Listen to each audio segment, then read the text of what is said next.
नमस्कार दोस्तों, आज हम आपके साथ शेयर करेंगे कि माया क्या है।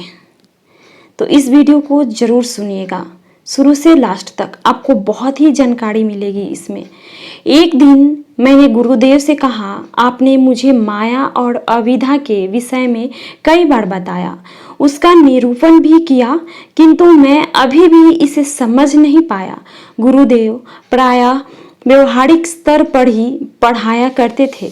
मेरी बात को सुनकर गुरुदेव बोले, कल सुबह मैं तुम्हें दिखाऊंगा कि माया क्या है। मैं बहुत ही प्रसन्न हुआ। उत्सुकता और भावुकता के कारण मैं रात को सो न सका। मैंने सोचा कल सुबह ही मुझे माया का ज्ञान हो जाएगा, उसके गंभीर रहस्य का उद्घाटन हो जाएगा, फिर मैं माया के प्रपंच से मुक्त हो जाऊंगा। दूसरे दिन प्रातः काल हम दोनों दैनिक शौच आदि क्रिया से निर्मित हुए। गंगा जी में जाकर स्नान किया। मैंने रोज की भांति उस दिन भी ध्यान करने का प्रयास किया, किंतु मेरी बड़ी ही विचित्र स्थिति थी। मैं उस दिन ध्यान नहीं कर पा रहा था, ध्यान में मन नहीं लग रहा था। मैं बार बार सोचता कि गुरुदेव मुझे माया का दर्शन कैसे कराएंगे, माया कैसी होती होगी। इन्हीं सब बातों को सोच सोच कर मेरा मन चंचल हो उठा था, जिससे ध्यान नहीं हो पा रहा था। ध्यान स्नान के पश्चात गुरुदेव ने तो गंगा जी के तट पर ही बैठकर शांत भाव से अपना ध्यान भजन किया। मैं अपने ही ऊहापोह में पड़ा रहा। फिर लौटने का समय हुआ। मैं गुरुदेव के साथ अपनी कुटिया की तरफ लौट रहा था। रास्ते में एक विशाल सूखा पेड़ मिला। गुरुदेव बड़ी तेजी से दौड़कर उस पेड़ से लिपट गए। मैंने उनको इतनी तेज दौड़ते हुए कभी नहीं देखा था। पेड़ से लिपटकर बड़े जोरों से पुकारने लगे, दौड़ो दौड़ो, मेरी रक्षा करो, मेरी सहायता करो। मैं समझ नहीं पा रहा था कि गुरुदेव को क्या हो गया। मैं भी दौड़कर गुरुदेव के पास गया और पूछा, आपको यह क्या हो गया है? आप इस वृक्ष से क्यों लिपट गए हैं? गुरुदेव बोले, जल्दी करो जल्दी करो, इस पेड़ में कुछ भयंकर शक्ति है, मुझे अपने में लपेटे चली जा रही है। जल्दी करो, नहीं तो यह पेड़ मुझे खा जाएगा। गुरुदेव की बात को सुनकर मैं भी डर गया। मैं सोचने लगा कि उस पेड़ में कोई न कोई विशेषता जरूर है। कहीं ऐसा ना हो कि यह पेड़ मुझे भी अपने से लपेट ले। यदि इस वृक्ष ने मुझे भी लपेट लिया तो हम दोनों की सहायता फिर कौन करेगा? गुरुदेव फिर चिल्लाए, जल्दी करो, मेरी सहायता करो, मेरा पैर पकड़ो और पूरी ताकत के साथ मुझे खींचने का प्रयास करो। मैंने हिम्मत करके गुरुदेव का पैर पकड़ा। मैंने अपनी पूरी ताकत लगा दी, किंतु मैं गुरुदेव को उस पेड़ से अलग न कर सका। गुरुदेव ने कहा कि पता नहीं यह क्या हो गया है, इस सूखे पेड़ ने मुझको जकड़ लिया है, मेरा शरीर इसमें चिपक गया है। दादा और ताकत लगाकर देखो। मैं गुरुदेव को खींचते खींचते थक गया, किंतु उन्हें उस पेड़ से अलग न कर पाया। थोड़ी देर रुककर मैंने सोचा कि भला यह कैसे संभव है कि यह पेड़ सूखा हुआ है। इस सूखे हुए पेड़ में यह ताकत कहाँ से आ सकती है, यह शक्ति कहाँ से आ सकती है कि यह किसी को अपने में लिपटा ले। अभी तक ऐसा घटना मैंने जीवन में कभी भी नहीं देखी। इस अंतर्द्वंद से निकलकर मैं आश्वस्त हुआ कि फिर मैंने जिज्ञासा पूर्वक गुरुदेव से कहा, आप यह कर क्या रहे हैं? गुरुदेव हंसकर बोले, बेटा यही माया है। फिर गुरुदेव ने अविद्या और माया की व्याख्या की। गुरुदेव ने बताया कि अविद्या का अर्थ होता है अज्ञान, ज्ञान का अभाव, सत्य को न जानना, अपने को न जानना, भ्रमित हो जाना, अच्छे बुरे का ज्ञान न होना, इसी को कहते हैं अविद्या। इसी अज्ञान का, इसी भ्रम का व्यापक स्तर पर जो अनुभव होता है उसको कहते हैं माया। शास्त्रों में इसी को व्यष्टि अज्ञान और समिष्ट अज्ञान कहा गया है। व्यष्टि अज्ञान का अर्थ होता है वह अज्ञान जो व्यक्ति तक सीमित है, किंतु वह अज्ञान जो पूरे संसार को भ्रमित किए हुए हैं उसको कहते हैं समष्टि ज्ञान। अज्ञान, उसी को माया भी कहते हैं। माँ का अर्थ है नहीं तथा या का अर्थ है वह। इस प्रकार माया का अर्थ है वह शक्ति जिसका स्वतंत्र रूप से कोई अस्तित्व नहीं है, फिर भी उसकी महिमा इतनी न्यारी है कि अस्तित्वमती सी प्रतीत होती है, न रहते हुए भी रहने के समान जान पड़ती है, जैसे गर्मी के दिनों में रेत के मैदान में पानी का भ्रम हो जाना।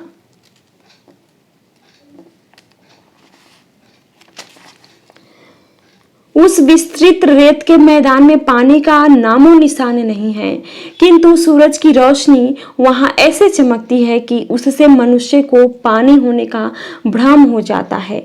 इसी को कहते हैं माया। फिर गुरुदेव ने माया के दार्शनिक सिद्धांत का वर्णन किया। उन्होंने बताया कि शास्त्रों में माया का दो प्रकार से वर्णन पाया जाता है। कुछ दार्शनिक माया को भ्रम कहा करते हैं, फिर भी उस माया को पूरे संसार का कारण बताते हैं। ऐसे दार्शनिक कहा करते हैं कि माया का अस्तित्व न होते हुए भी इसी माया से पूरे संसार की सृष्टि होती है। लेकिन तंत्र शास्त्र में माया का एक दूसरा ही रूप है। तंत्र शास्त्र में माया को अस्तित्व विहीन नहीं बताते। तंत्र शास्त्र में माया भ्रम स्वरूपा नहीं है, बल्कि वह संपूर्ण ब्रह्मांड की माता है। पर ब्रह्मा परमेश्वर की शक्ति है। पर ब्रह्मा परमेश्वर के समान ही शक्ति है। उसी को महालक्ष्मी, महासरस्वती और महाकाली कहते हैं। कुछ ग्रंथों में उसे ही प्रकृति कहते हैं, उसे जगदम्बा कहते हैं। उच्च कोटि के तांत्रिक ग्रंथों में उसे ही श्री विद्या कहते हैं।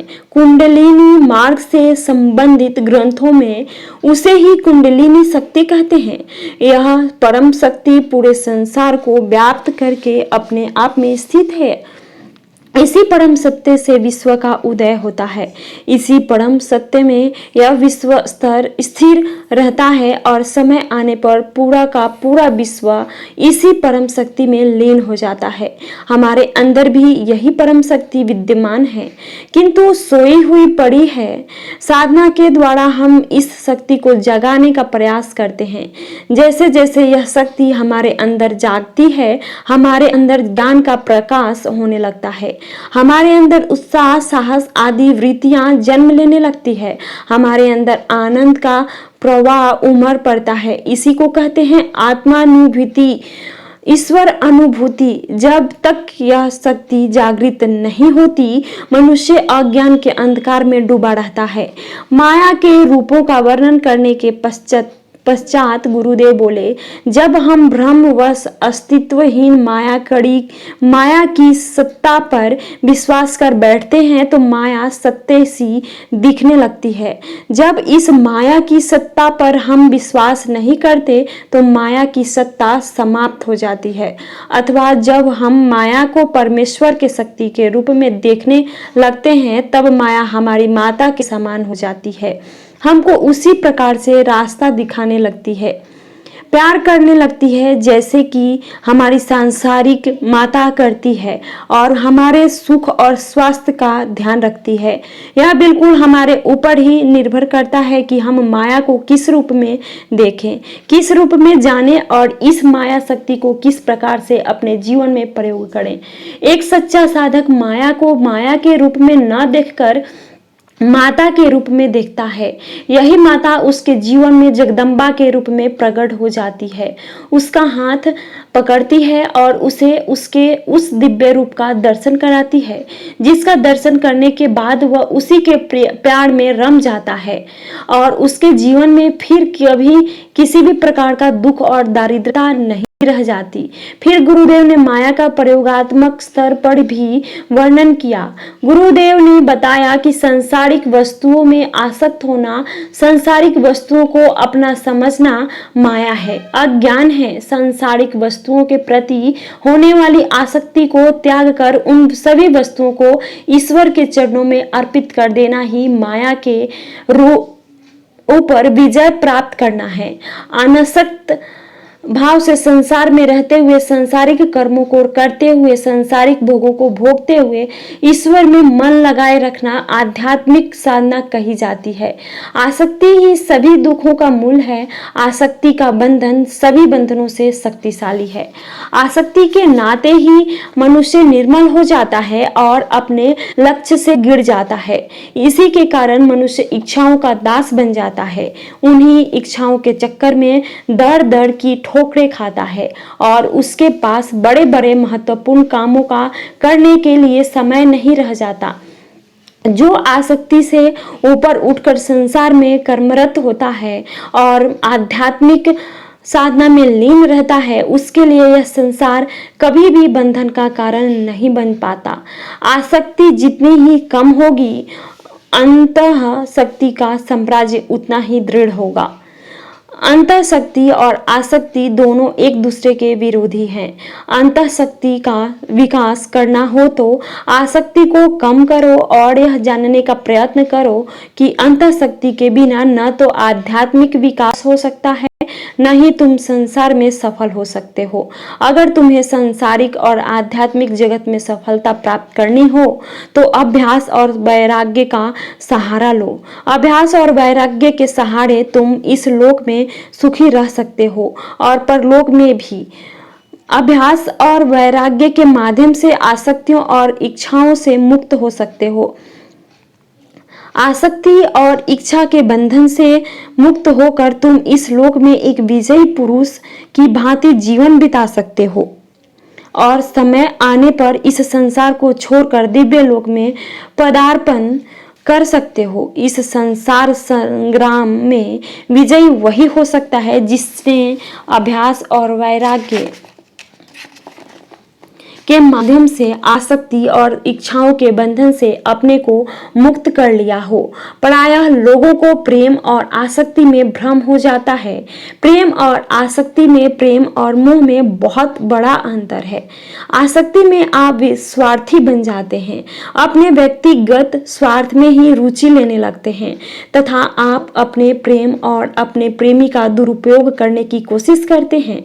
उससे कुछ नोचने और खसोटने का प्रयास करते हैं।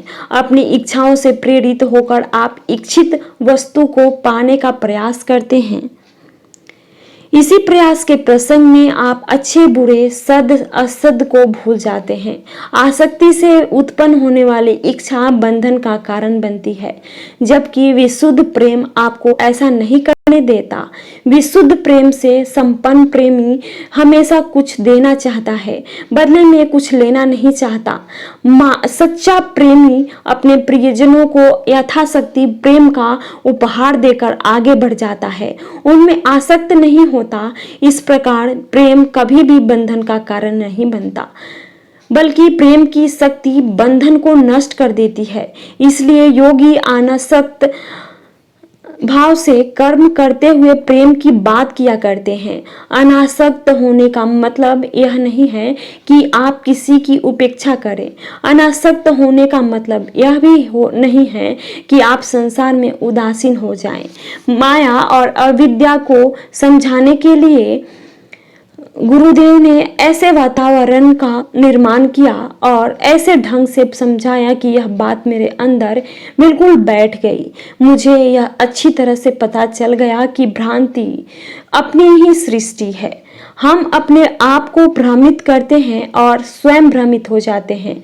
इस भ्रम को दूर किए बिना हम कभी भी आगे नहीं बढ़ सकते हैं। या तो हम इस भ्रम से पूर्णतया मुक्त हो जाएं या इस भ्रम को बहिष्कृत करें, अथवा भ्रमित करने वाली उस शक्ति को हम माता के रूप में पहचान कर उसमें दिव्य तत्व का अध्ययन करें, जिससे वह माया शक्ति माया न होकर हमारे लिए जगदम्बा के रूप में बदलकर हमको अपने संतान के रूप में स्वीकार कर ले, हमारे कल्याण के साधन को प्रस्तुत करें।